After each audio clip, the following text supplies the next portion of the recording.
Good evening, Ron. Thank Hi. you very much for all three for seminars. Wonderful, thank you.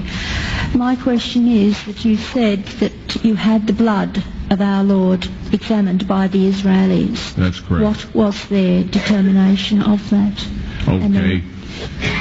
Now, we won't be able to take second questions. I'm sorry if you're on your second one. Please just step out. I love you, but we're running out of time. Real quickly, okay.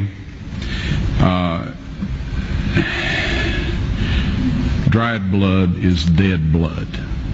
Everybody knows that, all right? They can test the blood of the pharaohs, the mummies of the pharaohs, all right? There's certain things they can do.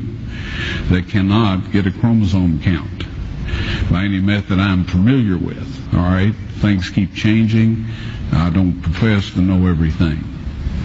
However, there's no way I know that you can get a chromosome count out of dead blood. You can get a DNA and some other things, but not a chromosome count, all right?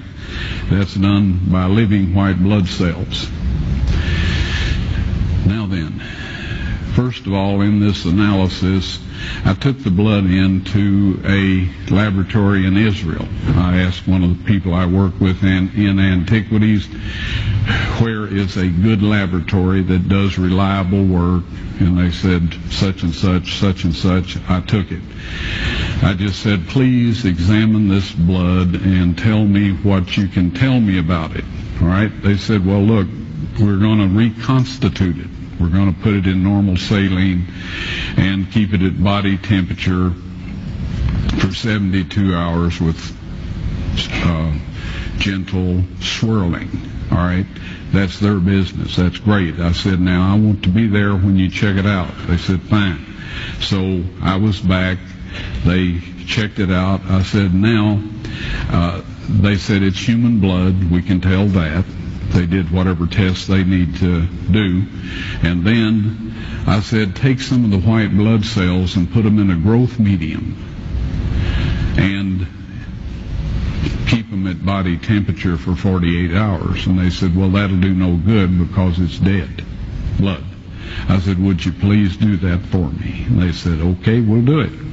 So anyway, I said, I want to be there when you take it out and examine it. So I was back there. They took it out, examined it under a microscope, and the one technician called the other one over there, and then they called the boss over there, and they were talking Hebrew a mile a minute there for a little bit, and they looked at me and they said, Mr. Wyatt, this human blood only has 24 chromosomes in it.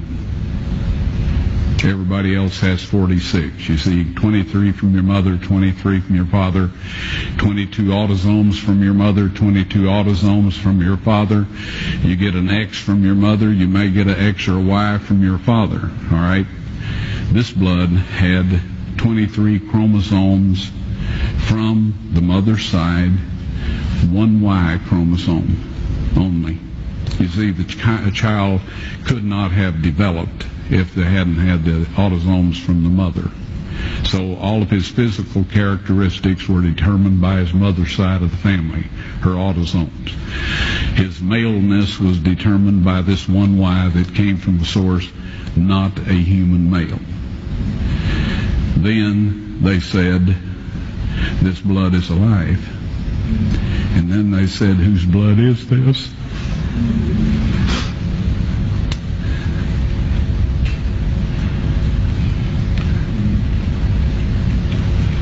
I said, it's the blood of your Messiah.